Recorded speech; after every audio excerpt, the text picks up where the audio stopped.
You know, and Jen, what do you put on the floor of the Superdome to try to stop vehicles that are capable of crushing the Baja? Well, thanks to Bob Chandler and another little foot, Bigfoot, we had a chance to look at the course earlier. Come along for a ride. So you're going to go down, I understand, about 100 feet and then come to a stop with the sled. 100 feet, that's where they'll be right down to here. Then they'll stop. Their man will unhook them. As soon as they unhook, they're back off again. Okay, now we don't have that sled to hold us back. Yeah, now we can go around and we got to go over this one hill. This is where they'll actually crisscross here. We're going up that? Yes. Looks more like a brick wall than a hill. Whoa! Oh, there's the dome of the Superdome. Right, good view of the dome. Now we got to do a little crushing here. What, well, these cars are already crushed. Well, they'll have new metal in it for the trucks tonight. This little Aerostar with me in it, I've done a lot of crazy things, folks, but this takes the cake. Okay, now these guys will race all the way over and head for the mud, but I don't think we're going to go in the mud tonight. That's something, isn't it? I finally got the circulation back in my knuckles.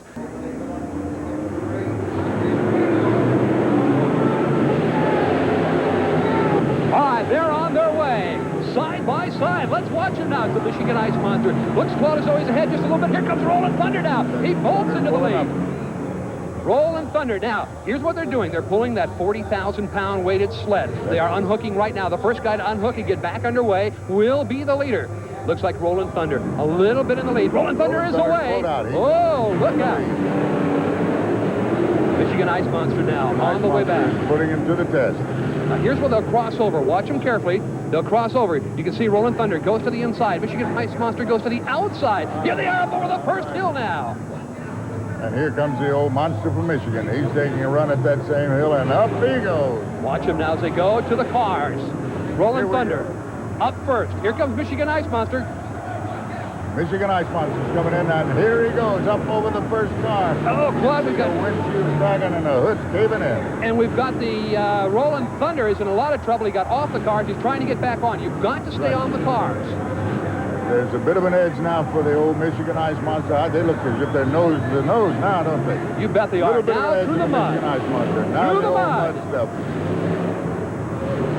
To the finish. It's going to be the Michigan Ice Monster. I think it is. I think he's done it. Yes, he is. There he is. Brett Engelman from Grand Rapids, Michigan. Put it through a tough test and came in the winner. Well, there's certainly no question about it. All right, you've heard from both the drivers. We're ready to go now, Claude Akins. Winner of this goes into the semi-round of the monster trucks. And we can see they're just hooking up now. They're getting ready for the big sled pull.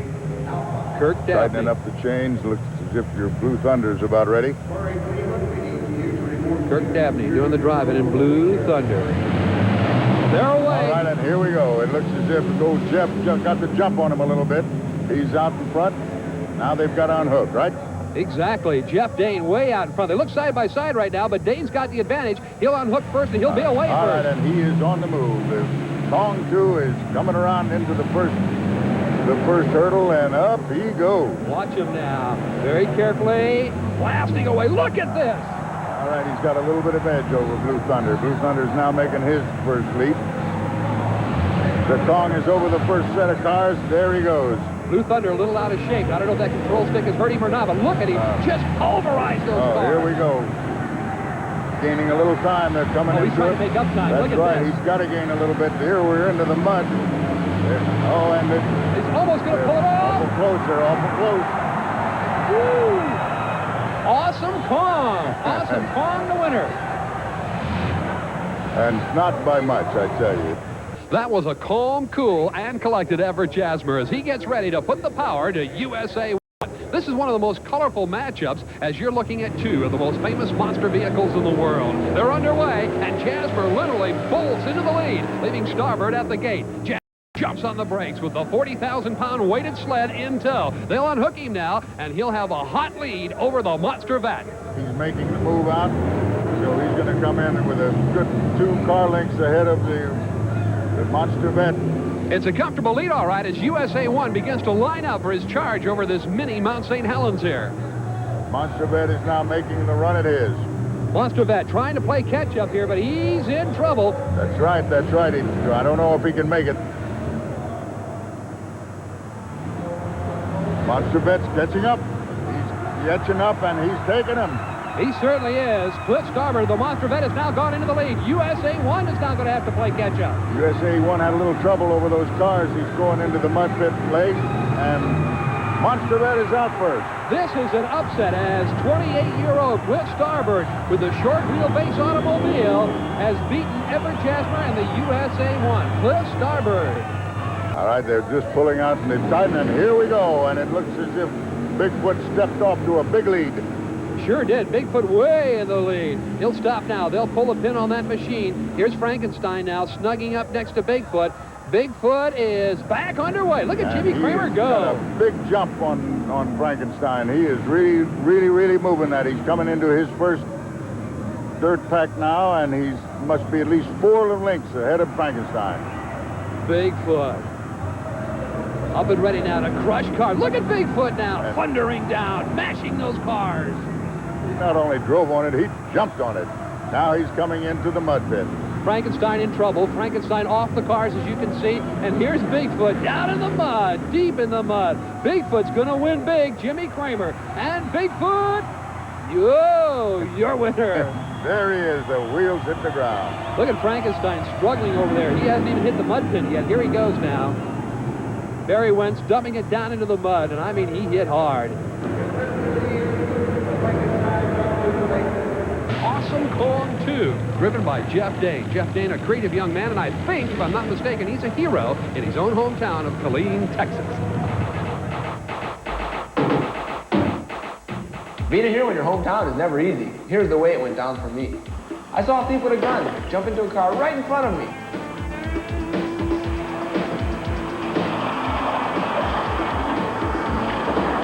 As he sped off, I knew there was something wrong.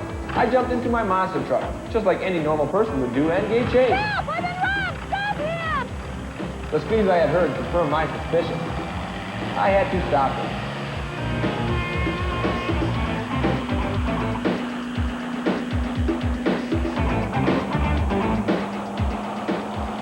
I could see him up ahead. He pulled into a mobile home park. I had my eyes on him all the time from a distance.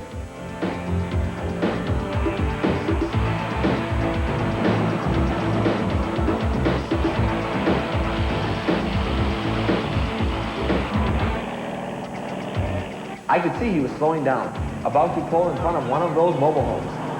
I prayed he was alone.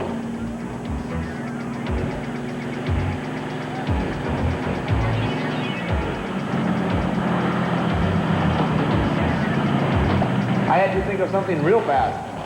I didn't have a gun, but I did have Awesome Kong, one of the best monster trucks in the country. Finally, I saw him. He smashed out a window. He took a shot at me. I knew then I was helpless. Kong would have to do the work, and he did.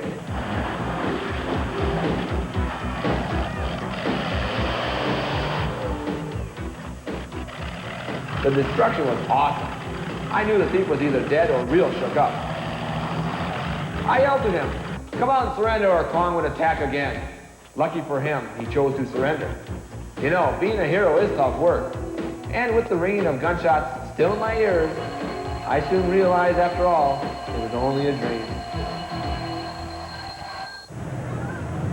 Here's Jeff Dane, and this is no dream. He's in the semifinals here in the Louisiana Superdome. And right alongside of him, dripping with the icicle window graphics, is our old Michigan buddy, the Michigan Ice Monster. Let's watch him carefully now. They're away. Again, it's Awesome Kong jumping out into the lead, doing a nice job. He now slams the brakes on the machine. Here's the Michigan Ice Monster catching up now. On Jeff Dane's Awesome Kong, they have pulled the pin, and he's away in fine fashion. Good, healthy lead. Big gap between the two. Michigan Ice Monster having trouble getting away. Here comes Jeff Dane. Watch him over the hill. Front end races way up. Michigan Ice Monster underway. Yes, he's got a lot to make up. I think he's almost a half a lap behind. The Kong is now going over the cars, and the Ice Monster is just now hitting his first barrier. Yeah, he's backing up a little bit. Wants to make sure he can get up smoothly rather than smashing into it. He does so, but here's Kong already in the mud, and Awesome Kong, Jeff Dane, will go into the finals here in the Superdome. And he's doing a big 180 for you just to show you what he can do. There's certainly no question the fans love this monster truck showdown. Here's Bigfoot, clearly the favorite. And Claude Akins, what do you think the chances are for the monster vet? I wouldn't rule him out. He snuck in there before. He just may do a little sneaking now. Bigfoot on the inside lane. The monster vet, the awesome monster vet on the high side of the racetrack. They're away. Oh, look at Bigfoot just literally pulling away here now. Bigfoot slams on the brakes. Monster vet trying to catch up now. Monster vet now applies the brakes. Bigfoot is away. Bigfoot is your leader. Boy, when he's got that much of a lead, he's going to be tough to be caught. He's going into his first dirt hazard now, although the Corvette is right behind him. He's coming in there close. You bet he is. Here he is again now. Monster vet. The difference is the horsepower. Monster vet, plenty of horsepower. He can get the job done. Blasts into the cars now. Side by side they race. Into the mud goes Bigfoot. Bigfoot is your leader. Monster vet, one valiant effort here at the end. Let's see if he can pull it off. It will be Bigfoot, your winner. Made it. Bigfoot. The vet tried to catch him, but he just couldn't do it. And that will bring together two of the most exciting monster trucks in America in the National Championship Finals coming up. Claude Akins, tell me, do you think one of these heavy trucks could float on water? Oh, sure, like a rock. The showdown, the big run for the big money. Awesome Kong takes on Bigfoot. Jim Kramer from St. Louis, Missouri, sort of the all-time favorite. Jeff Dane of Killeen, Texas. Can you imagine on national television beating Bigfoot? And Bigfoot is also ready to go. The starting lights now on amber. They're ready and they're away, side by side. Look at this, virtually together as they move down the track. The brakes now are on. Let's watch now. Very careful, very careful. Again, they're side by side. This ought to be a dandy. Kong and Bigfoot, they're crisscrossing now, nearly hitting each other. Here they are, coming up over the first hill, side by side. Look at Bigfoot now. Again, they're side by side. Claude virtually together. Look at Bigfoot jumping up on the cars. There's where the advantage is. Parts flying from every direction. Here he is into the mud now. Awesome Kong trying to play catch-up. Ladies and gentlemen, Bigfoot has done it. And Bigfoot did it again. Jim Kramer just kept his foot stuck in it all through the way. That Awesome Kong gave him a great race, but he just couldn't quite do it. And we'll be right back. And here's Fred Schaefer bringing out Barefoot for the first leg of the monster truck competition, the pulling event. A 25-ton sled that must be pulled down 200 feet of track. The object of this game, who can do it the quickest. That's right. It's a timed event, not the distance, Marco, because they figure both of these vehicles will make it all the way through the 200 feet. So Barefoot on the line, a little bit of an advantage in two departments here, a little more horsepower, 1,000 horsepower to Bigfoot's 700, yet Barefoot weighs 14,000 pounds to Bigfoot's 15,000 pounds. And there he goes. But he stands 12 feet from the ground, taller than Bigfoot. A couple of fans there cheering him on. Barefoot making his run through. And the time is 10:21. That's a tough time to beat. Looking awfully good, Barefoot. Setting the pace for Bigfoot. Barefoot rolls off the track, and we'll see what Bigfoot can do. And here comes Bigfoot, the king of the monster trucks, the first one of them all. And the fans love this big Ford, let me tell you. Coming out strong, Bigfoot. Again, only 700 horsepower, only 700 horsepower to Barefoot's 1,000 and 1,000 pounds heavier, 15,000 pounds. Look how low the truck sits to the tires. He's only 10.5 feet tall compared to Barefoot's 12 foot.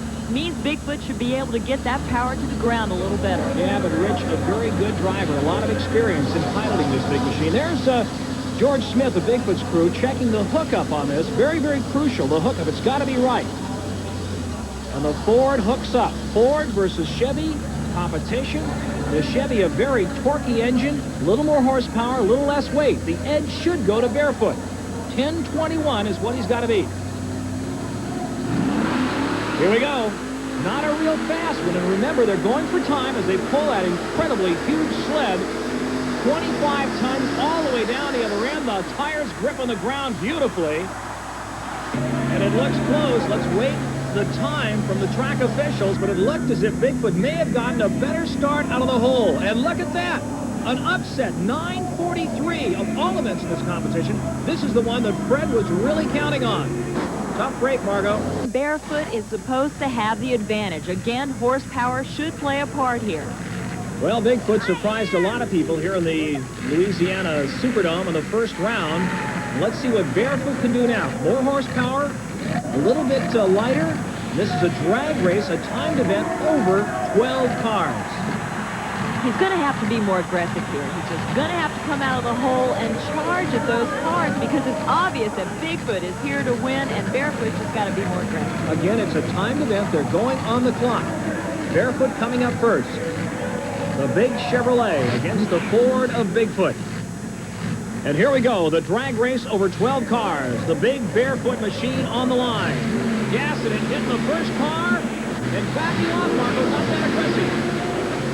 Because he pulled the first run, the cars aren't crushed. He's got to be a little careful hitting that first car. One of Bigfoot's big fans. Well, here we go. This is Bigfoot.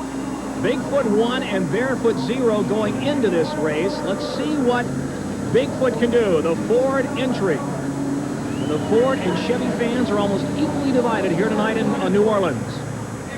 You might have noticed Bob Chandler with a video camera. He sets the cameras on the crushed cars to monitor the performance. They are always modifying and improving upon Bigfoot.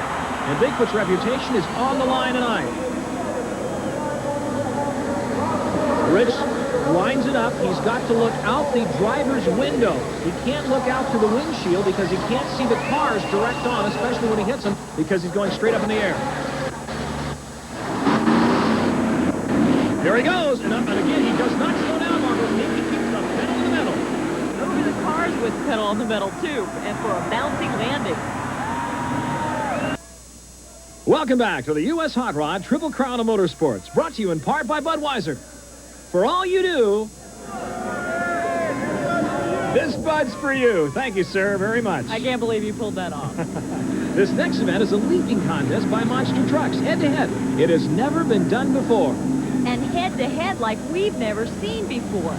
Bigfoot on one end of the 12-car lineup, Barefoot on the other end. At the same time, they're going to jump these cars and head into each other, Larry. Now, the object of this competition is to get as straight and as high in the air as possible. It's the driver's skill, not the motor skill.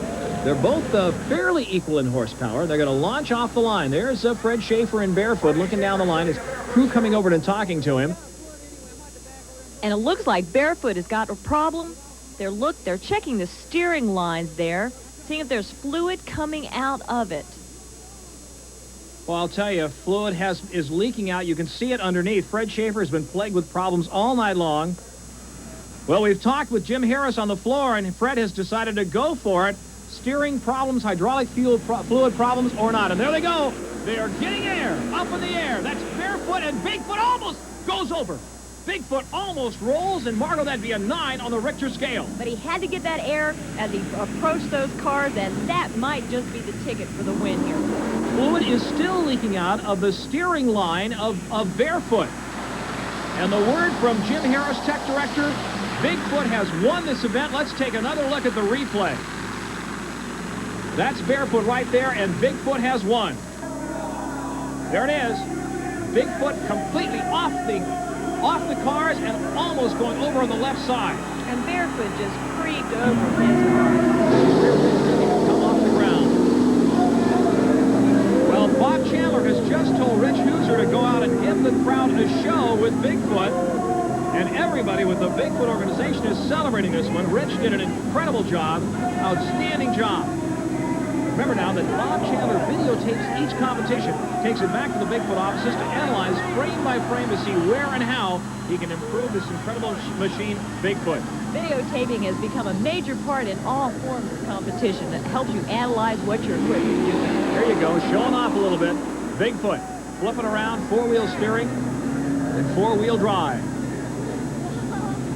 He's happy. He has swept the competition tonight, Margo, and Fred Schaefer did not expect that at all. It's apparent that Bigfoot is what this crowd came to see, and he's lining up. I don't know. Looks to me like he's staging for a little extra added attraction. Well, Chandler told him, go on out there and put on a show. You swept it tonight. Let's give the crowd something to look for. And here we go. It's a victory run by Bigfoot. He is strutting his stuff. And comes up and again goes over the cars and gets complete air. All four wheels off the ground, off the cars. And he is bouncing down to victory. It is apparent that Bigfoot is what the crowd came to see tonight. Now, it looks like Margo, he's going to do one more for the crowd. More donuts, lining up. No, he's just lining up to do one more run, it looks like. That is so hard on the vehicle. Every bit of that machine takes the stress when all 15,000 pounds lands. He sets up again. Rich Hoosier looks back around. He's got to look out the driver's window. He can't see out of the windshield when he goes to hit the car. Full safety suit, full helmet. He looks out the side. Here he comes up again, going for the gold. Gets up again, launches, and lands on the cars. Beautiful. It's Bigfoot's victory dance. And Rich is really giving the fans a show here at the Louisiana Superdome. Look, he spins around. He's happy, Margo. He's just going on and on and on. They're not going to let him stop. That's the biggest donut I've ever seen. That is an absolute monster. Rich is loving this. It's not often he gets to play in that big truck. That's right, spinning around. Look at the crowd. Look at the reaction from the crowd. He waves, looks up at him. The crowd waving back, giving him the accolades. They love him here. Stops halfway around. There it is, Bigfoot, the most famous monster truck of them all. Rich Hoosier of St. Louis, Missouri. Bob Chandler, the builder, the designer, the innovator. And again, he goes back over. He doesn't have to do it. He's putting on a show for the crowd, and he stops. And there goes the hood, the hydraulic tilt hood up.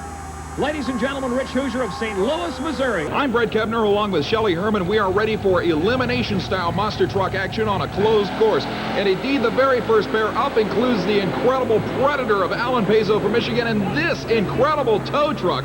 Ray Perkowski from St. Louis, Missouri. The machine called Evil Force is a fully operational tow truck. Here they come to the finish line. And man, you couldn't call a closer race than that, Shelley.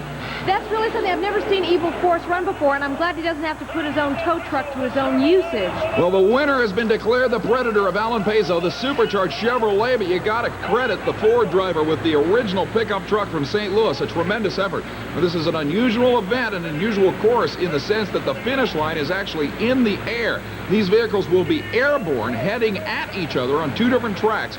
When they cross the actual finish line that determines the winner and runner-up. Of course, the winner of each round will advance to the next competition round here in the four-wheel drive class. And remember, the winner of the overall four-wheel drive title will take on the winner of the tank division.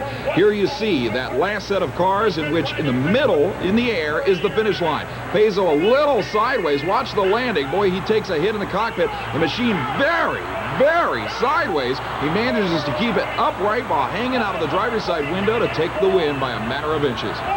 He sure got his head bunged up there, too, by hanging it out the window like that. A lot of drivers seem to prefer to be able to see the left front wheel while they're going over cars, to see how it reacts, to see if the suspension is working properly, and it also gives them a little better field of vision than looking over the hood. Now here you see Ray Perkowski from St. Louis with the wheels up of this incredible 18,000-pound vehicle. It is one of the heaviest monster trucks currently in competition. It takes a rough landing as well. And like I said, he was just a few feet short in that airborne finish line, sending Michigan's Alan Paiso and the Predator Chevrolet into the next competition round. Wild ride here by the Evil Force tow truck. And a hard landing. I think we'll be seeing a lot more of Ray Perkowski in the future, but Paiso, like I said, advances to the next round, and here is his competition. The worst possible opponent a monster truck driver could have. Andy Brass from St. Louis, Missouri, also driving the infamous Bigfoot Ford of Bob Chandler, Shelley.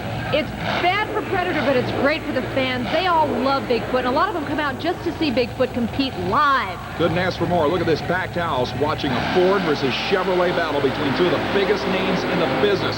Bigfoot and Alan Paiso lead together. Andy Brass takes the most famous truck in the history of motorsports around the first turn. Here they come to the airborne finish line.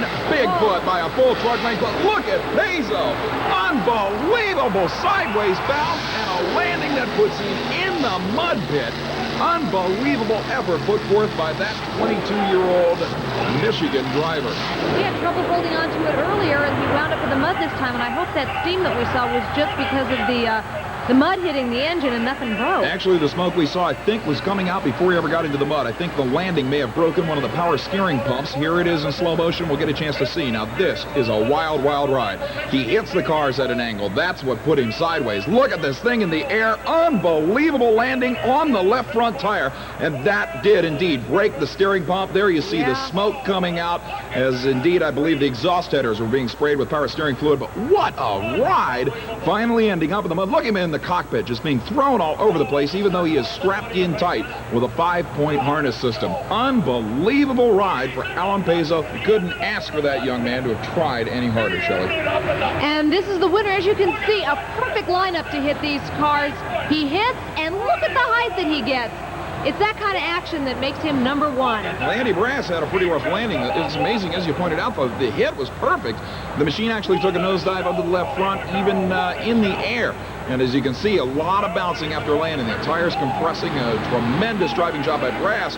Matter of fact, just barely tapping one of our event signs down there. So Brass will go on to be the winner of the monster truck competition, but he's got some tanks to contend with coming up. Here at the U.S. Hoffman Association Monster Truck and Thrill Show Spectacular, I'm Brett Kevner, and along with Shelley Herman, this is the battle for the overall Tank Monster Championship. You're looking at 2 trucks using an Army M4 chassis each with supercharged Chevrolet motivation. In the left-hand side of your screen, it's the original tank. Mike Katz at the wheel of Bill Towns' incredible Virginia Beach Beast Chevy Blazer, taking on the one and only Randy Christie, a longtime drag racer who is now wheeling Fred Schaefer's incredible supercharged Chevy-powered barefoot tracks. The green flag comes up, and Shelley, these things aren't 18,000-pound four-wheelers. These are 25,000 pounds of metal. And with that, you get a little different strategy. You're not looking so much for the height. You're looking to get over these vehicles as fast as you can. And obviously, it is a runaway for Bill Towns' incredible Virginia Beach Beast. Mike Katz taking this one easily, as it looked like Randy Christie may have had some problems making the turn down there. And that's not unusual, especially on concrete. Because these machines are turned like tanks, you don't use a steering wheel, you use 2 separate sticks to stop the power going to each set of tracks. Sometimes on a concrete course, it's real easy to spin these things out because of the weight and the fact that it's metal against concrete. But in any case, it's true. But if it wasn't for that safety equipment, boy, it sure would be a lot worse. Now, here's the band that Katz has to take on to get a berth in the final round to face Bigfoot. It's a driver we just saw in the Predator 4-wheeler Chevrolet. This is Alan Paiso again, a Michigan driver in the near lane with his Predator tank. He has 2 monster trucks, and this 22-year-old Shelley built both of them alone. He is an amazing engineer. And really dedicated to the sport. The green flag goes up. They leave the starting line. They're not the fastest machines on takeoff, but they can corner like nothing else in motorsports. Watch this. He's whipping it around, using that stick control system to line up anywhere and take any type of turn. And again, it's a runaway for Katz as Paiso has problems spinning around on the concrete floor of the Superdome in that last turn. So it looks like Katz and the Virginia Beach Beast goes into the final. A Ford versus Chevrolet battle. He will take on Bigfoot. There's a nice little victory 360 spin for you. The classic duel, Chevy versus Ford. I'll tell you, the Bigfoot team is going to have to really be on their toes for this thing because Andy Brass has faced the Virginia Beach Beast tank before, and it's always tough. The original monster tank will be coming up against the original monster truck. Let's take a look at Paiso as he hits the last set of cars rather late. At this point, Katz and the Virginia Beach machine was already past the finish line. Again, you can see the driver thrown all around the cockpit as these machines do not have any suspension whatsoever. Watch this landing. Watch the driver. Wham! Into the dashboard. You can actually see his helmet hit the dashboard and move it. Absolutely incredible hit. Now, I'm sure Mike Katz will be a little bit more secure. He gets air about 2 feet up and actually lands quite nicely because he was using the cars as a form of suspension, crushing them. Now, let's see what happens when he comes off the dirt. He hits the bottom, and he doesn't hit his head. No, he doesn't slam his head into the dashboard, but still a violent ride. But that's the machine you'll be seeing in the showdown against Bigfoot. In just a moment, Bigfoot should be pulling out onto the starting line as Katz is whipping right back around and is just waiting for his opponent to show. As you can see, an absolute packed house here tonight, literally up to the rafters with race fans at this U.S. Hoffman Association Championship event. And here comes Andy Brass in the Ford 4-wheeler taking on the Chevrolet powered tank.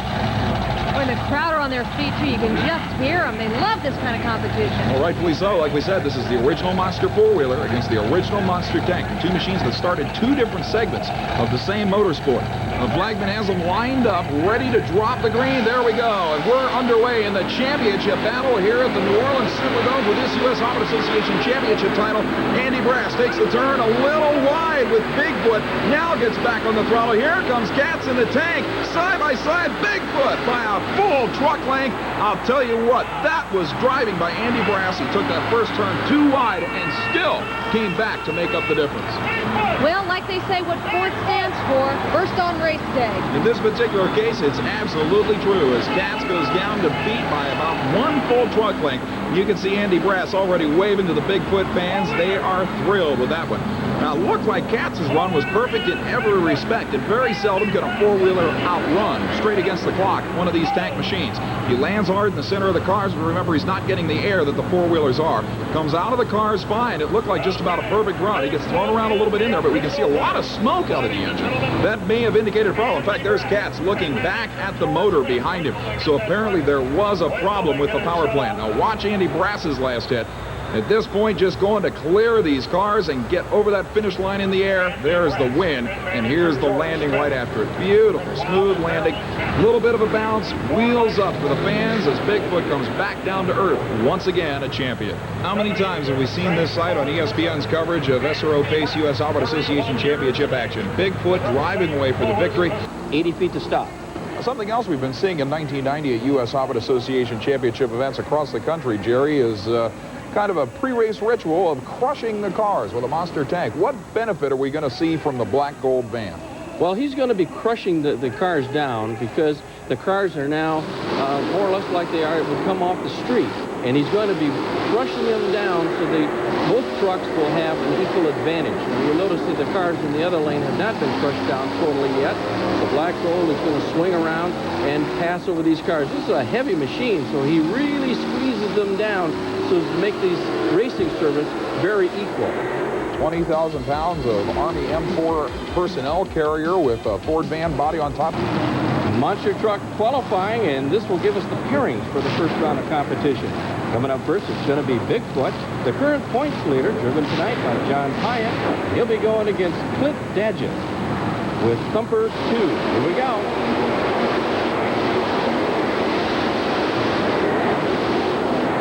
And Bigfoot gets there first. But remember, this is qualifying, so it doesn't really matter.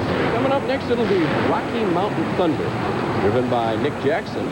He'll be going against Evil Force, Ray Pukowski of St. Louis.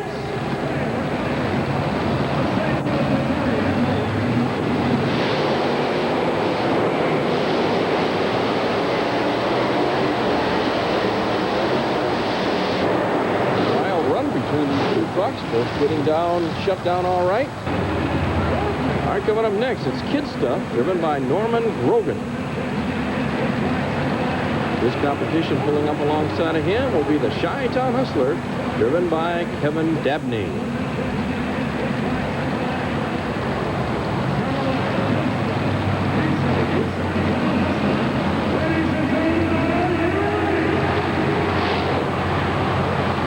Both machines ready to go.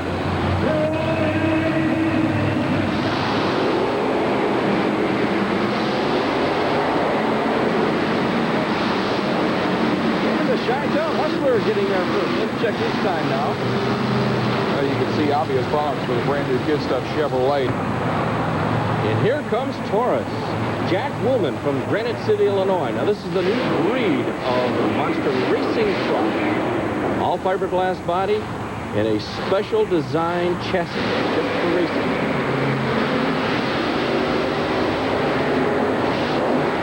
A great solo run by Jack Woolman. No question, that was a lot of air for the Illinois-based Chevrolet. Trying to beat 4.72 seconds. His arch rival Bigfoot in the lead. He runs 4.90 seconds. Watch this comeback, though, on the landing. Big sideways bounce, but it's good enough for the #2 qualifying spot. Jerry, you got to admit, this rivalry is one of the hottest in the sport. Taurus versus Bigfoot, both of them are out for blood. I'm Brett Kevner, along with Jerry Devine. We have completed qualifying, and now it's first round of monster truck action, Jerry. First truck coming up, it's going to be Bigfoot. driven tonight by John Payant. John is the low qualifier in tonight's event, so he gets the single bye run.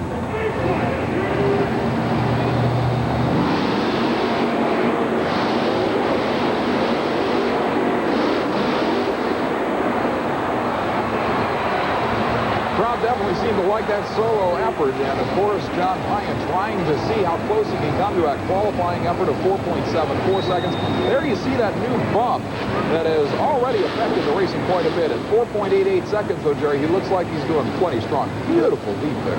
He certainly made a hard charge on that single run. He really didn't have to run it that hard, but he did it anyway, putting it on a great show for the people here at the Superdome. All right, it's the Chi-Town Hustler now, driven by Kevin Dabney, and he'll be going against Thumper 2, driven by Clint Dadgett.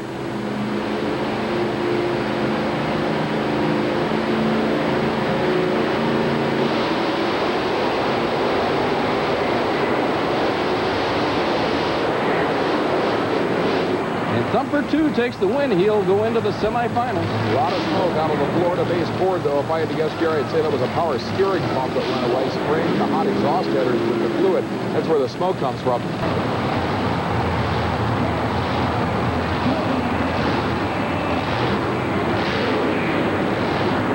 Evil Force, driven tonight by Ray Pelski. This is the 22,000-pound tow truck.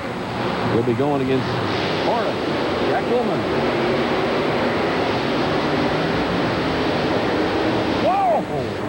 Completely sideways as he lands after the last jump, and indeed Jack Wilder, the Taurus Chevrolet, would take that win, but not without a wild ride. You certainly have to hand credit as well to Ray Perkowski. The 22,000-pound Ford actually got the hole shot. This thing spent very little time on the ground here before actually hitting the ramp to the cars. At 6.23 seconds, though, at about the half-track point, he found himself well behind the purple Chevrolet from Granite City, Illinois. The Taurus machine, in the meantime, driven by the elder half of the Willman family racing team, Jack Sr., definitely got some air. You can see Perkowski leaving the line, but keep your eyes on the machine in the other lane as the Taurus Chevrolet lands just once or twice before hitting the car ramp, then hits the air. Watch this bounce, though, that sends it sideways over the finish line area. Perkowski only a half of a truck behind. Locking up the brakes, obviously, to try and keep within the shutdown area. Still a wild battle. This should be interesting as well. Another Ford versus Chevy match. That's right. This is be the kid stuff, driven by Norman Grogan. And he'll be going against Rocky Mountain Thunder Nick Jackson. This will round out our semi-finalists.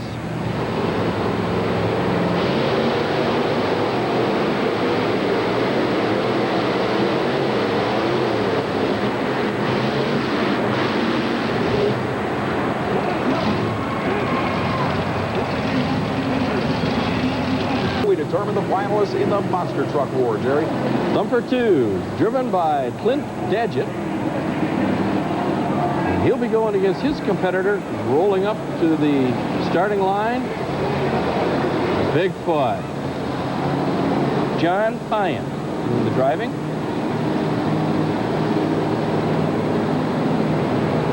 Payant, of course, the #1 qualifier, and certainly you have to give credit to Clint Dadgett. He's done a great job with a heavyweight Ford coming out of Florida, making it all the way to the semifinals here. But obviously, Jerry, if he could get around the big blue Ford, it would be the biggest upset of this event.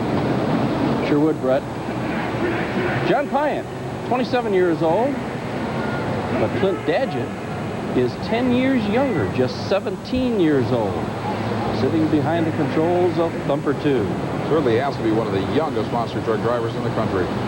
Does a great job of driving. How many 17-year-olds in the world would love to be doing what this youngster is doing right now, lining up alongside Bigfoot in front of 40,000 fans? Got to be exciting.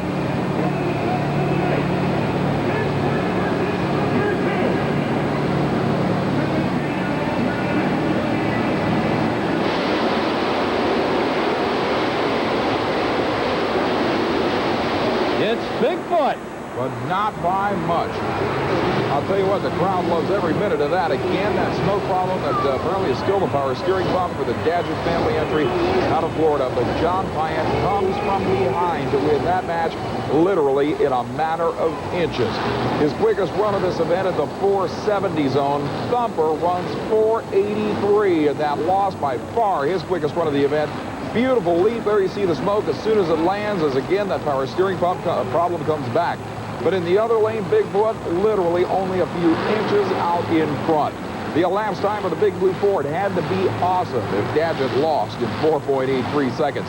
You can see the whole shot, an honest half-truck length by Dadget. And by the time they got to the cars, it was almost a full truck length. But here comes Pyatt, 4.63 seconds, and a win by less than a foot. Jerry, the quickest run of this event. Well, that means that Bigfoot goes into the final, and the winner of this next race then will face Bigfoot. It's going to be Taurus, driven by Jack Woolman, Granite City, Illinois, going against Rocky Mountain Thunder. And it's Taurus, the Chevrolet, going into the finals against Bigfoot. Blowout on that one. Nick Jackson never really in the hunt at all, but now here comes the one we've been waiting for. Taurus, driven by Jack Woolman, going against the Big Blue Ford from St. Louis, Bigfoot. This could be a heck of a battle. Pyatt, of course, we talked about the fact that the youngster behind the wheel of Bigfoot is leading the U.S. Hobbit Association Camel World Championship standings. But the Taurus Chevrolet could move up tremendously with a win here tonight. And John Pyatt knows he's got to protect that points lead. Oh, this is going to be an all-out battle, and both drivers are going to have the pedal down all the way. Another Ford and Chevy matchup here in the final round of the Superdome. The U.S. Hobbit Association's National Championship Series continues. This may simply be the wildest race of the last two seasons here. Listen to the fans at the Superdome. They are going wild. They are getting ready. They're on their feet for this one. Get ready. Here we go.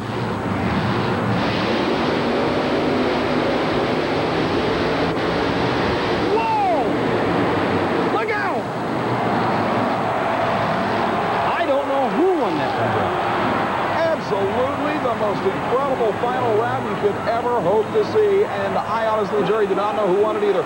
On the replay, you can see both machines lead as one. Look at the Taurus Chevrolet in the air. Only one touchdown before he hits the cars. The elapsed time, an incredible 4.38 seconds. Bigfoot blows him over. Now actually tags him down in the shutdown area. Absolutely incredible final round. 4.38 seconds for the Taurus Chevrolet, the quickest one of the event. Bigfoot, though, even quicker at 4.22 seconds. There, the motor explodes in midair. They land. Bigfoot comes across on the brakes, rear end in the air, tags the Taurus Chevrolet. But we've just gotten the word, Jerry, from the floor. Bigfoot is the official winner. Unbelievable. Look at the smoke. You can hardly see Bigfoot in that cloud of engine smoke. Simply one of the most fantastic final rounds anyone could ever hope to witness. Ford and Chevrolet, with the Ford exploding an engine in the air and winning the event. Their crew chief George Smith shakes John Pyatt's hand. Pyatt in turn shakes that of Jack Wilman, the loser of the Taurus Chevrolet. The first man up on a special S-shaped course that involves one hard left-hand turn, one hard right-hand turn, and two sets of crush cars will be Ray Perkowski out of St. Louis, Missouri, in the brand new Invader Ford. Perkowski leaves the line rather conservatively and already runs into problems. You can see him locking up the brakes to try and make the extremely tight left-hand turn, and now tapping one of the disqualification markers. Believe me when I tell you this is going to add up for elapsed time as we qualify against the clock. Perkowski finally back underway. And still having problems as he makes the hard right-hand turn that will set him up for the final straight. Beautiful airborne launch as he crosses the finish line. The elapsed time for the new Invader Ford with problems, 41.07 seconds, and that will set the pace for this man. Rob Morris in the incredible four-wheel Crazy, the Rookie of the Year from the 1990 U.S. Hobbit Association season. A beautiful starting line launch, and on the outside lane, handling this course perfectly. Flawless final turn, and a beautiful launch at the finish line. Rob Morris, 26.92 seconds, will take over the pole for qualifying in this 8-truck field. The Ford from Fort Worth, Texas, heads back to the pit area as the incredible Carolina Crusher of Gary Porter brings one up for the Chevrolet fans.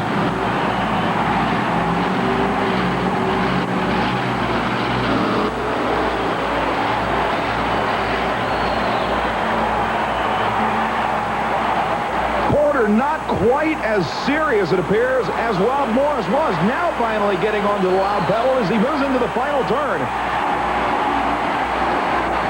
And actually, Porter takes the last turn in this S-shaped course probably better than anybody. Crossing the finish line, the elapsed time for the Crusher, 27.49 seconds. The Carolina team will now take the number 2 spot, but here's the kid, Greg Holbrook from Tennessee. The equalizer, GMC-bodied rear-engine machine trying to get the number 1 spot.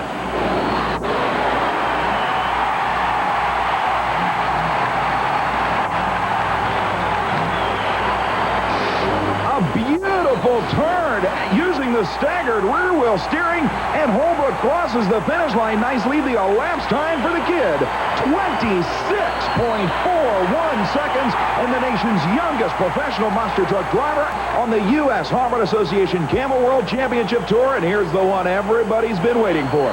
Jim Kramer and Bob Chandler's awesome lightweight, high horsepower Bigfoot Ford leaves the line. A nosedive for Kramer as he heads wide into the last turn. The mark to beat, 26.41 seconds. Another nosedive at the finish line, but Kramer clocks 25.88 seconds for the number 1 spot. The Fords, Chevys, and GMCs have been throwing this one around all night long, but here's the incredible Taurus that finished number 2 in the world last year. Jack Willman out of Illinois, the driver.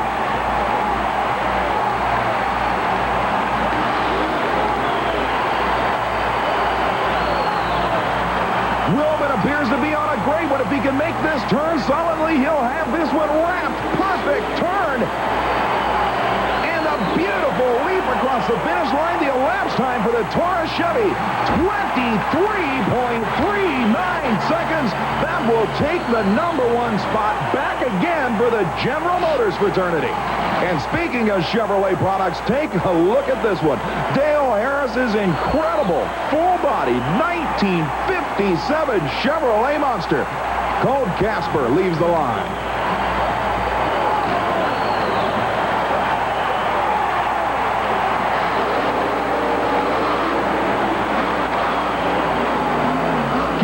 That this machine is giving up about 7,000 pounds to most of its opponents, and just the fact that Harris can get this thing airborne is incredible in itself. The heavyweight moves up for the final set of crush cars. Actually, a beautiful airborne leap as he crosses the finish line, bouncing all over the place with an elapsed time of 36.63 seconds. That'll put him 6th in the field right now. But on the line, the truck that everybody has been waiting to see. Dennis Anderson's 1950 Chevrolet that has become a nationwide phenomenon, Gravedigger.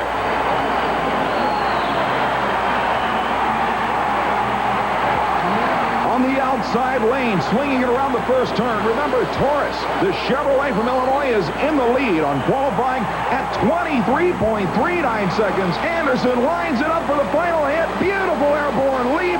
The elapsed time for Gravedigger, 23.04 seconds. Number 1 for the crowd favorite from North Carolina.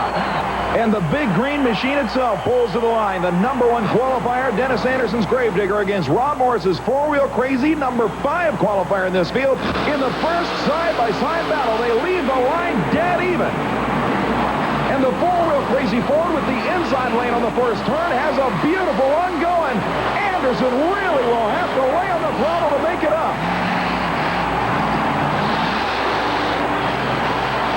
Coming around the last turn, Anderson trying to make up the distance as they head for the finish line.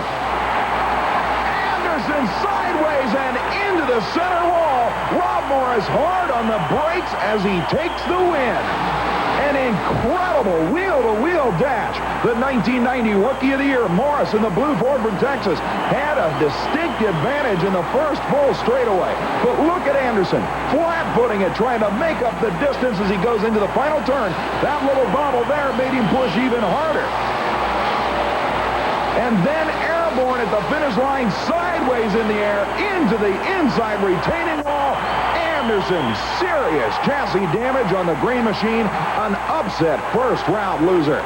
This time around, the incredible Bigfoot Ford, number 3 qualifier, takes on number 7 in the field in a Ford and Chevy battle. It's Dale Harris's Casper 57 Bel Air. Actually, Harris doing a great job until that problem as it stalls in the first turn and hands the win to the blue Ford from St. Louis. Kramer knows he's got an easy run and takes it very conservatively through the last turn and over the finish line to advance to the semi-final round. Number 8 qualifier, Ray Perkowski's Invader, takes on the kid, 19-year-old Greg Holbrook, the Tennessee-based equalizer in the far lane.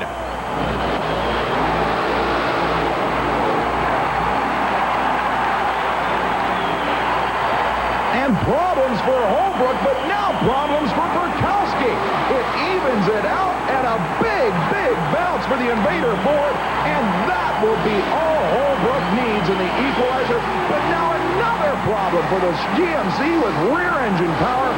Holbrook somehow manages to pull a win out of a battle of errors in this Ford and GMC battle. You certainly can't fault Perkowski. He gave it everything he had, but it'll be the 19-year-old advancing to the semifinal round. Now, Taurus versus the Carolina Crusher in the final pair of round number 1. And a foul start for the Taurus Chevrolet. Another incredible upset as the number 2 qualifier goes out on a foul start.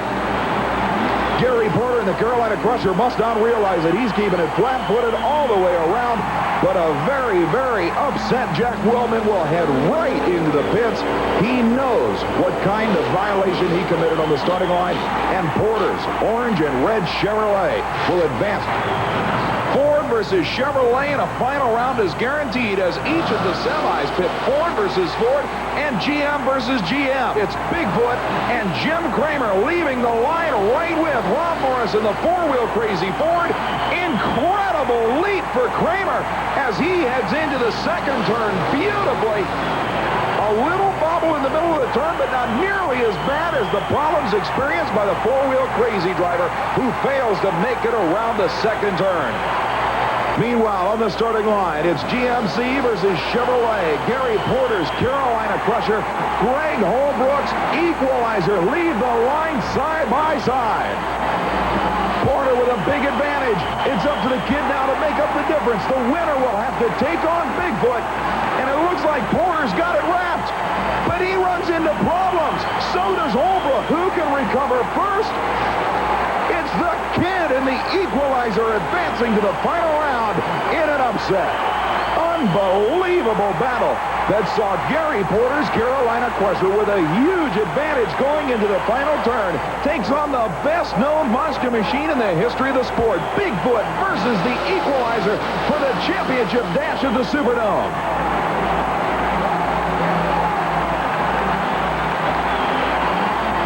Kramer would appear to have the advantage in Bigfoot as they go into the last turn. Can the kid make up the difference? He's coming around. A beautiful turn. Kramer trying to keep it, and he does as Holbrook gets sideways. The crowd goes crazy, and Greg Holbrook limps across the finish line. The 19-year-old knows he's just been taught a valuable lesson. Yes, at the head of the show, you did see Hammer Time, Dan Johnson's truck. But look what happened in qualifying. Over the cars he goes. The rear end comes up on him, and things come out from under the truck. He's out of it. He lost the entire front end. He will not be in first-round action. But Bad Medicine will be there. The big Dodge, driven by Don Van Loo, going against Rob Grossman and King Crunch. Now here in the Superdome, it's a horseshoe track. They must go around, turn, and come back. Over the cars they go. They have a slight hill after the turn. Into this turn. Things looking good for King Crunch. He looks over to see what Don Van Loo's doing. Van Loo hits that first obstacle over the cars. And although it's not pretty, Don Van Loo wins race number 1 of round number 1 of Monster Truck Challenge. After this turn, that little bitty hill there sets him off to the side. He overcorrects in steering, goes across the finish line first, bounces around, and Don Van Loo will move on to round number 2 of Monster Truck Challenge. They were even after the turn. King Crunch a little out of shape, and he just could not catch up to Bad Medicine. Your win, Don Van Loo. He'll go on to round number 2. And here's Ron Bachman out of St. Louis, Missouri. He's piloting Bigfoot. He'll go up against Lupe Sosa and the Warrior. And this should be a war between these two trucks. Bigfoot and the Warrior. New Orleans, the Superdome. Waiting for the green light. A turning course. There they go. Side by side. Bigfoot has a wild ride, but look at this. Warrior's all over the track. You have to take his foot out of it to negotiate this turn. Ron Bachman takes the Bigfoot forward around and through. And Bigfoot gets an easy win over the Warrior. Lupe Sosa all over this track, bouncing up and down. Your winner is Bigfoot. And the world champion Taurus had better be ready, because he's got stiff competition coming from Jim Harrington and Boss Gator. They're staged, lined up, ready for the green light. And Taurus off the line. Eldon Depew takes the world champ around. Meanwhile, all sorts of trouble on the other lane in Boss Gator. He's having lots of problems in that far lane, and I think they're mechanical problems. Your winner, Eldon Depew, and the world champion Taurus. And it is all Jim Harrington can do. The Taurus Bad Medicine matchup. The first one we're going to see, Eldon out of Granite City, Illinois. He goes up against Don Van Loo out of Jefferson City, Missouri. Big Dodge going up against the world champion Chevy. Now the officials will signify that they are staged by a clenched fist. Then a thumbs up from each driver signifies they're ready. Green light, kiss them a go. And Taurus off to a real quick lead. Bad Medicine has all sorts of problems as he dive bombs over the cars. Taurus has won the race before Bad Medicine gets a chance to make the turn. And Don Van Loo has to stop, back up, and turn around before he can continue the race. Watch this dive bomb. Over the cars, and boom. How he pulled that truck out of it, I'll never know. A lot of driving experience keeping that truck together. Don Van Loo did a great job in Bad Medicine. So Ron and Rob, King Crunch and Bigfoot, set to go here in the Superdome. Off the line, King Crunch takes advantage of a problem that Bigfoot has over that first set of cars. Rob Grossman, a great shot of him as he goes around the turn. It's going to be neck and neck, and King Crunch pulls out in front. And Rob Grossman takes advantage of problems Bigfoot has early in the run and sails on to victory. They're at the line. Taurus and King Crunch side by side in New Orleans. Who's going to be the winner? We're about to find out. Taurus out to an early lead. Remember, King Crunch is over in that tough lane. That's the lane that's been sending everybody sky high, and King Crunch is, in fact, having trouble over there. Look at this. Taurus sweeps the entire set of cars, and your winner is Taurus. Eldon Depew brings home another championship for Taurus. And man, is he happy about it. Look at him go. Taurus takes it home and takes all the marbles here in the Superdome in New Orleans. The world champion, Taurus. Eldon Depew, handling the driving duties for Jackie Willman, takes on this big, big win. He waves to the crowd. He's being introduced as the champion. And how did he get here? Round one, race number one. And Kodiak lines up to go against Gravedigger. Here's how they did in qualifying. Gravedigger, Dennis Anderson in the cockpit, qualified first at 19 seconds. Mark Bendler took Kodiak to sixth in qualifying, 24 and change on his time.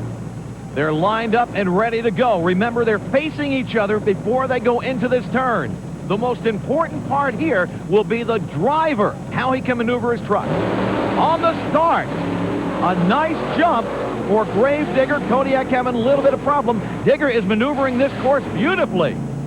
He comes around, and oh, look at this! Mark Bendler turns Kodiak over. He turns Kodiak over. Gravedigger has to maneuver around him in order to finish this race. And he limps over the finish line. He had to get out of the way of Kodiak. 24.66 seconds. Mark Bendler is up and out of the truck. Kodiak's on his side. The driver's okay. And what happened to Kodiak? He was doing great when he went over the cars, and I told you to watch out for the turn. This is what happened. Notice the rear wheels are pointed the wrong direction. It was too late at this point for Mark Bendler to correct it. It threw him over. Kodiak goes back up on all fours, and Jim Davidson's in the pits with our winner, Dennis Anderson. Hey, Dennis, a nice run, but with all that stuff going on with Kodiak, did that throw you off a little bit? No, not really, Jim. You know, I was catching Kodiak pretty good. This truck wasn't working as good on the course as mine was. My truck got cut tires on it. Tires more rounded. I was sliding around the turns like flat tracking. He just was getting a lot of side bite. The truck rocked up and rolled over pretty easy. It was a pretty mellow roll, but it didn't bother me at all. You know, the only thing that bothered me is I just had to drive by him, and I felt bad about leaving somebody wounded beside the road, which he wasn't wounded, but just didn't want to leave him behind, you know, but we had to do what we had to do. Round one, race two of the U.S. Hot Rod Association's Monster Wars. This matchup between Predator, driven by Alan Pizzo. He qualified ninth and only picked up 1 point for that, against Carolina Crusher. Gary Porter aboard, fourth in qualifying, gave him 6 points. Driving a monster truck has got to be a very dangerous profession, and sometimes I'm sure it goes through the driver's mind. Before the race, we asked Gary Porter if he ever thinks about the danger.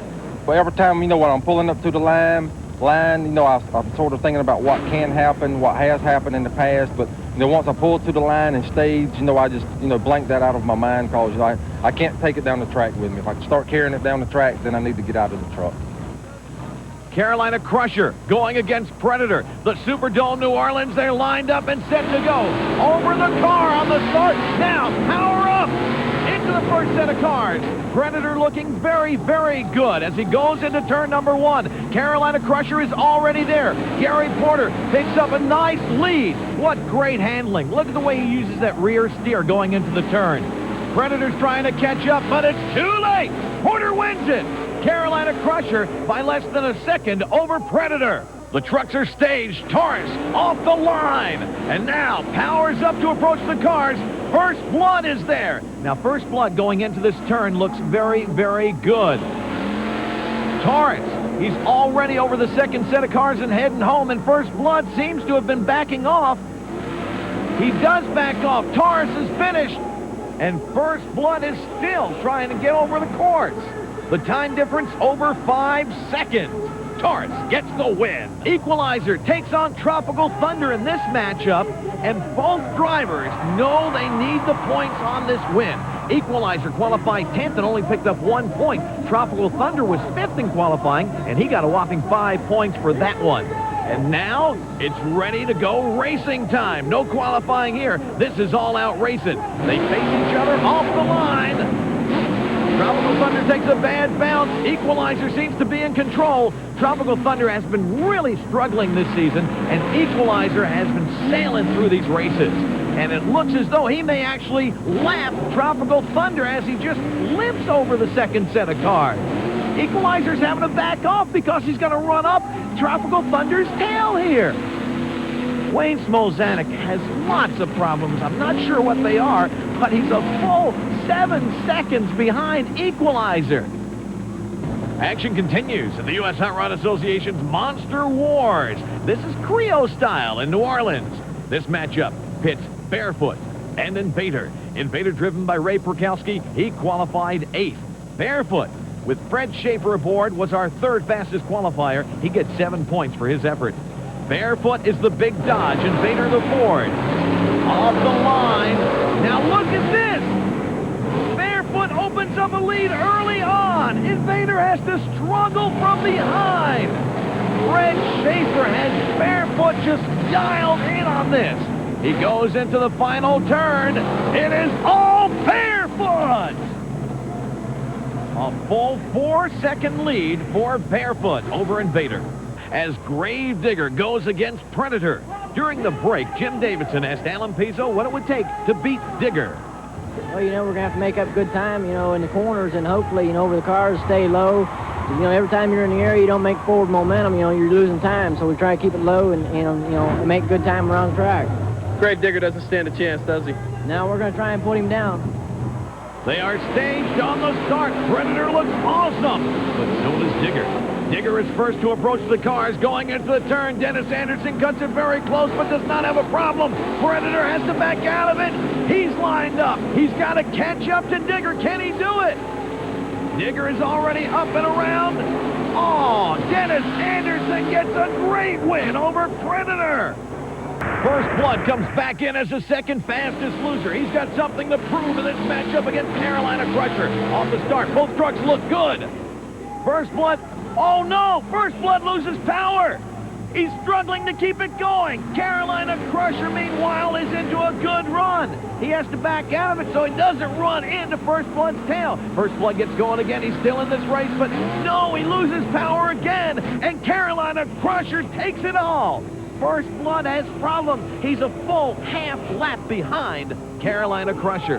At the end, it's an 8-second lead for the Crusher over First Blood. They're off. Norris looking very good off the line. What happened to Invader? Torres with a great start, and he's coming around on turn number 2. Invader struggling all over this track. Torres just out-horsepowers, out-maneuvers. He's in the semifinals as he takes out Invader. A big win for Jackie Willman Jr. As the two monsters stage for the semifinal matchup, let's see what powers the big boys. Tropical Thunder weighs in at over 5 tons. He's powered with 1,500 horses by a Rodec 572. 10,000 pounds for Gravedigger, putting out 1,400 plus horses with a Chevy Bowtie block. Gravedigger, Tropical Thunder, Digger off the line. Digger takes a big jump. Tropical Thunder is just moping around down there. Digger is already into turn number 1. Tropical Thunder just going over the cars. Digger comes up to turn number 2. He is heading home, and Tropical Thunder is in all sorts of problems. Dennis Anderson takes the Gravedigger home. He's going to the finals. And Tropical Thunder never had a prayer. He couldn't even finish the race. Jackie Willman takes Torres up to stage, waits for the green light, and gets it. Boom, and now up to the cars. Over him. He already is opening up a lead. Look at this turn. He cuts it very close, but it's perfect as he lines up. Torres just continues to open up the lead. He's heading home. Carolina Crusher is struggling. Torres gets the win. Torres drives himself into the finals against Gravedigger. It's all come down to this, the finals in the New Orleans Superdome. The matchup, Torres against Gravedigger. And these two trucks have really had to battle to get here. Gravedigger took out Kodiak, then Predator, and Tropical Thunder to make it here. And Torres, it was not easy for him. First Blood, Invader, and Carolina Crusher were his victims. And now they get set to do battle. Torres and Digger on the start. Gravedigger, a great job of driving going into the turn for Dennis Anderson, and Torres cuts too short. Torres cut it too short. He takes out a finish line pole. He's all over the track, and Digger takes advantage of that and sails home. Gravedigger takes advantage of that one mistake Torres made and picks up a 1/10 of a second. That's the margin of victory. Your winner in New Orleans, Dennis Anderson's Gravedigger. John Vincent's base jump from the Superdome rafters kicked off Monster Jam Cajun style. In front of 52,764 Monster Maniacs, 12 trucks battled on the dirtless roundy-round course. In round one action, Chris Roy's high anxiety was the first casualty of the night when he blew out his rear suspension running against Bigfoot. Jackie Willman was behind the wheel of Taurus. He got the win but suffered the damage. He defeated Fred Schaefer's Barefoot in this race, but in the process lost a wheel to knock him out of the running. Willman just had too much bounce coming off the crushed cars, which caused the front wheel to break off. Gary Porter and Carolina Crusher were clicking on all cylinders, first defeating John Seasock, who drove Pat Zuma's Above and Beyond in round one. Then the Crusher was able to squeak by Tony Farrell's Wild Thing to move into the semifinals against Barefoot, who advanced after Taurus's accident. Well, Crusher wasn't pretty, but he got the job done, and Gary Porter took his Carolina Crusher into the final round. It was Chevy versus Ford in the other semifinal showdown as Dan Runte had the legendary Bigfoot under control. He just edged the Ford past Brian Welch and the Monster Patrol. Well, Gary Porter is known as Mr. Consistency on the circuit, and he drove his Chevy nice and steady over the crushed cars in the finale. At the halfway mark, both were neck and neck in a race too close to call. But in the final drive to the finish, Porter couldn't hold on to the turn and spun out before the finish line. Dan Runte and the Big Blue Ford Bigfoot is your winner.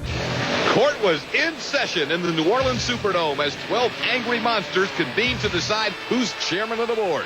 Over 54,000 fans looked on as outsiders blasted out of the jury box looking for trouble.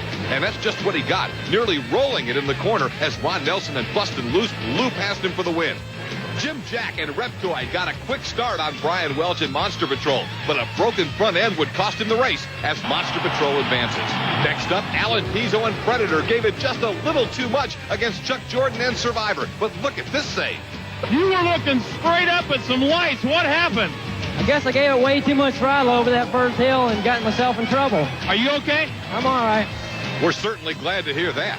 Survivor advanced to take on Dennis Anderson and the Gravedigger, who had defeated Wildfire earlier. Anderson looked like he had the track dialed in, hugging the corner and punching it on the final jump to soar past Survivor and advance to round 3. After defeating King Crunch in the first round, Brian Womack and Barefoot poured it on heavy against Monster Patrol. It was a tight race, and Barefoot just edged him out with an explosive leap at the finish. However, Monster Patrol's strong run would earn him the fast loser position to keep him in contention. Bustin' Loose was back at it, this time having his way with Brian Barthel and Little Tiger, who had taken out Gunslinger earlier. Ron Nelson didn't stop there. The Texan saw an opportunity as Monster Patrol took the turn wide, and that was all he needed as Nelson once again powered his 441 Chevy engine into the winner's circle. Was he pumped? You be the judge. That left Gravedigger and Barefoot to battle it out for the finals as Dennis Anderson poured it on strong, blowing the doors off the big Dodge and catapulting the Digger into final round action. It's showdown time with Ron Nelson and Bustin' Loose getting a good jump at the line. Then Gravedigger locked in, and as they say in Creole country, c'est la vie, baby. The verdict was in. Dennis Anderson is the chairman of the board in New Orleans. The crowd was on its feet as the monsters came out for a final freestyle to the delight of the fans. Now check out this leap by Gunslinger. Do we need a bigger dome? Alan Pizzo and Predator up to his old annex again as the gumbo came to a boil in the Superdome. Well, there you see Barefoot, Todd Frolick behind the wheel, and this is what we call a bye run. Todd Frolick, all he has to do basically, Scott, is just make the course. Well, he's got to make sure he doesn't go out of bounds or do anything illegal to get disqualified, but it does create an exceptional advantage for Todd to get a feel for the course before he has to actually race. And Todd is off now in Barefoot, and we get a chance to see the course as he goes up in the air. He's not holding back. The turn, again, we have this U course here, and that turn is tough as they turn and then go, wow, up over those set of cars. He gets this crowd on its feet a little bit here. You had Barefoot pegged right off the bat as one of the favorites, and you can see why right there. Just awesome power. We've talked about it here on Motor Madness. That Keith Black Hemi engine is just so powerful, and this guy is not afraid to use what he's got. Monster Jam coming to you tonight from the Superdome in New Orleans. First round, and we got a good matchup here, Scott. And, of course, an important matchup. You know, tonight's Monster Truck's competing for a portion of the $100,000 Pace Motorsports Monster Jam Point Fund. That means these early rounds just as important sometimes as the late rounds. Paul Schaefer knows that in the Monster Patrol. He's got that unique wing design monster truck ready to go against one of the hottest new trucks on the circuit, especially in the way it looks. Dave Pizzo has got that 98 Cats, what he calls it, in terms of body style, and you can see it's awesome looking. The Prowler's ready to roll. Did you see the eyes on the Prowler? Boy, they looks like he's ready to prowl. But I want to tell you something. Monster Patrol is having a pretty good season and has to be the favorite in this tonight. And one of the favorites to win it all here in New Orleans. No question about it. You know, Dave knows he's squaring off against Paul Schaefer, one of the real veterans, former world mud racing champion, and for the last several years, one of the premier monster truck competitors as they're underway. And again, this turn is awfully critical here on this U course, and Monster Patrol makes it. Prowler does a good job. Wow, look at the air! A Monster Patrol and Monster Patrol up in the air and on to win here in this first round. You heard Todd Frolick talking a few moments ago with Dan down in the pits about the air, the way these ramps are built, and we are going to see some exciting flying tonight from these guys. That was awesome. And there's a look at Predator getting ready to take on Cyborg. As you heard him say, this is a roller coaster ride. Well, they're getting that big-time ride here in the Superdome. Getting ready with Jack Coburna coming out now in the Dodge. Again, we've got to keep an eye on Coburna. He doesn't have the horsepower the other trucks do, but as Paul Schaefer mentioned a moment ago, there's a lot of driver involved in this truck, not horsepower. And there's Alan Pizzo and Predator, who we just heard from. And this first round battle is underway. Great hole shot right there by Predator. He's got a nice lead into the turn, but hey, it looks like he's stalled.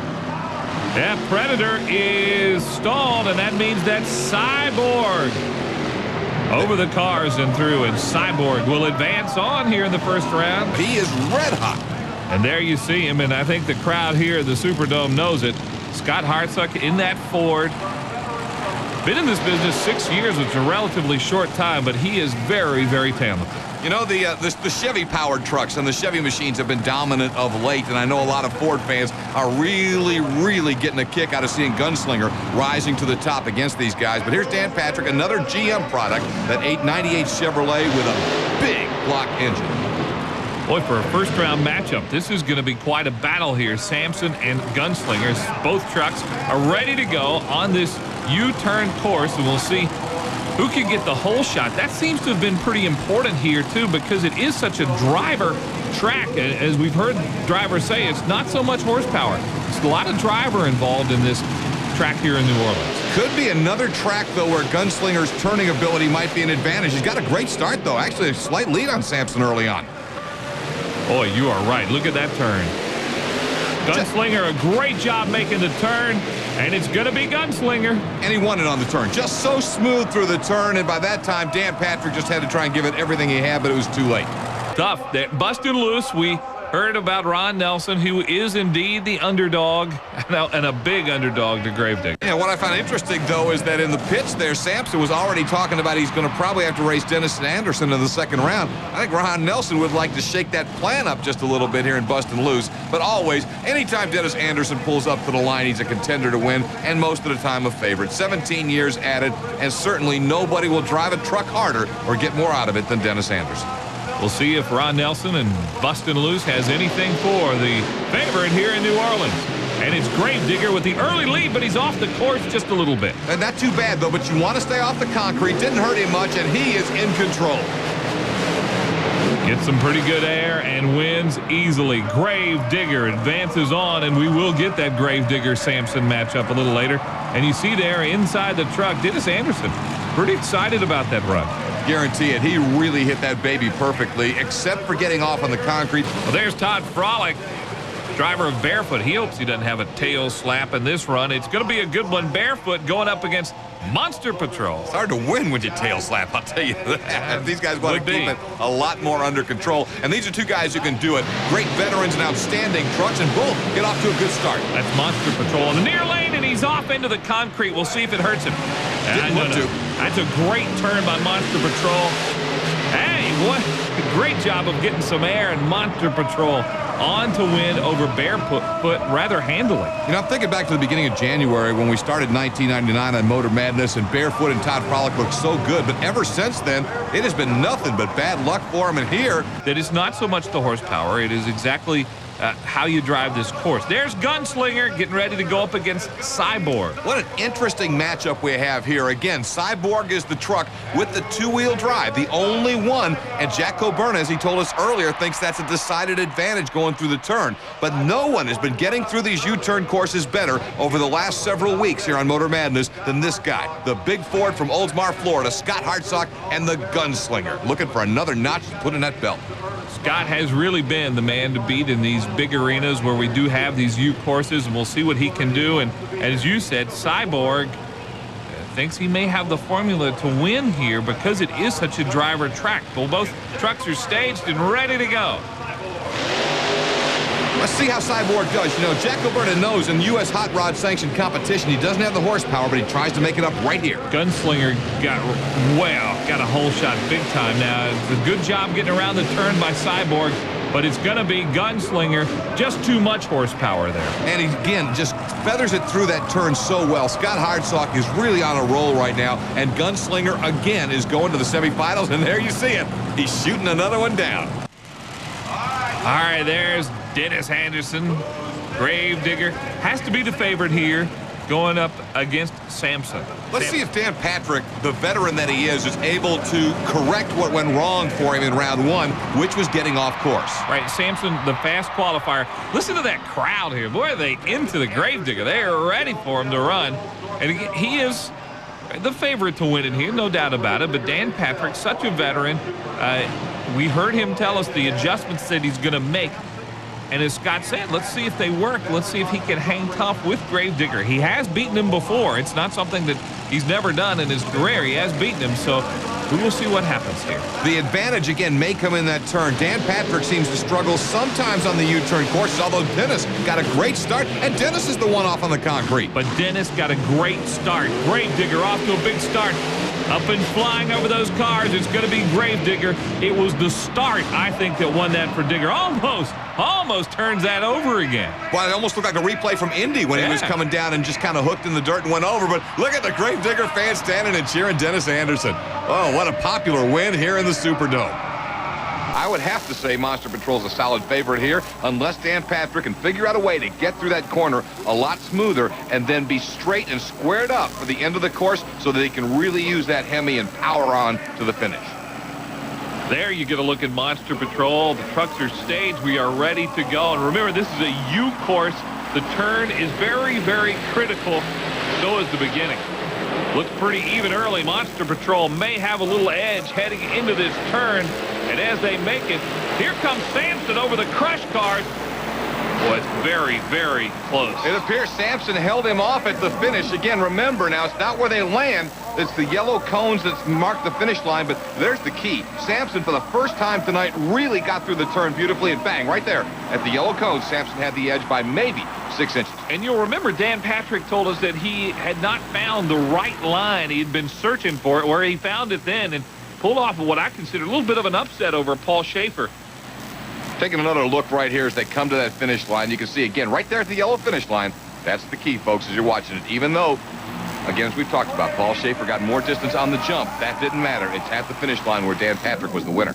Even though Dennis Anderson still has the points lead, Dennis Anderson has something to prove here. You know, he's been on top too long.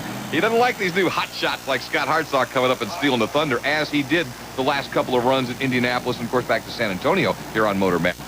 Both trucks are staged and are just about ready to go here for this semifinal run to see who will match up with Sampson in the finals. There's a look at Gunslinger. He is ready. It is that air of confidence he's giving off right now. He just really believes that he's got these guys' number right now. And certainly for the last few weeks he has. Let's see if he's got enough, though, to take Gravedigger down again here in front of an absolute capacity crowd in the Superdome for this Pace Motorsports action. Well, you see them on their feet here. There are so many Digger fans. He is obviously the crowd favorite here in the Superdome.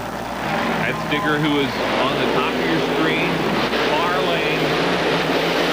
Barely even heading down to the first turn. Wow, what a great job in the turn. What an amazing job by Dennis Anderson and Gravedigger. Digger wins rides it. And what a job he did handling that truck in the turn. Scott Hartsock has probably been, in the Gunslinger, the best turning driver all night until this race, and Dennis Anderson took him to school. Run. Gravedigger, though, as they are off, has been really tough here. And Gravedigger's been good on every part of the course. He's been fast off the start, great in the turn, and looky here. He's done it again. Gravedigger did it in the turn and comes on to take the win to the delight of the crowd here in the Superdome. The Digger is celebrating. We're going to look at that run again because it was awfully strong, perhaps his best of the night. And we heard Dennis Anderson talking about how you have to just feather that throttle and be very, very careful. He's a master at it. This is what the fans love, the freestyle at a Pace Motorsports event. Look at these guys. They're just tearing the place up just for the fans right now. And nobody is better at freestyling than Digger. He really can put on a show. We have seen this in so many different arenas, out on the concrete doing the 360s. Dan Patrick in Sampson also trying to get some air and put on a show for the fans here. They love this. Sampson just did some great donuts on the other side, and you see Digger. Dennis is everywhere tonight. Concrete, dirt, holes. He just doesn't care. He's going to go on over every inch of this Superdome floor.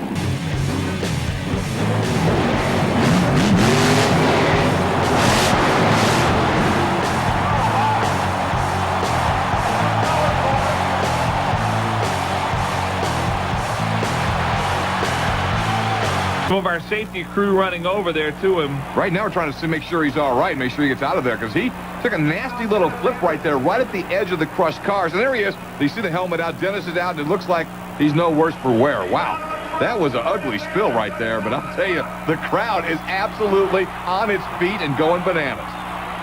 Well, our winner here tonight, Dennis Anderson, who was saying, hey, I didn't mean to do that, guys. I really didn't. Wow. Just trying to put on a show, and he really did. Oh, he has trashed the body of the truck for sure. And you just, until they get it back on all fours and get a look underneath, you don't know the damage that's done to the rest of it. Matter of fact, he's kind of looking a little ginger as he comes out of there walking gingerly. But boy, he sure thrust that arm in the air. He knows the fans love it. I'm telling you, the folks in New Orleans got a lot of Gravedigger. Not only did he win, he gave him a show and a half after it was over. Hey, no doubt, man. With the freestyle, it's pretty wild. And I tell you what, you fans watching TV out there, if they don't show this freestyle on TV, I'm going to be mad. Because I didn't get to see it. When you're riding it, you can feel it, but you don't get to see it. Sometimes it looks pretty cool after you guys edit and do your little touch to it. But hey, man, if it wasn't for the fans, we had a full house. Everybody's hooping and hollering Gravedigger.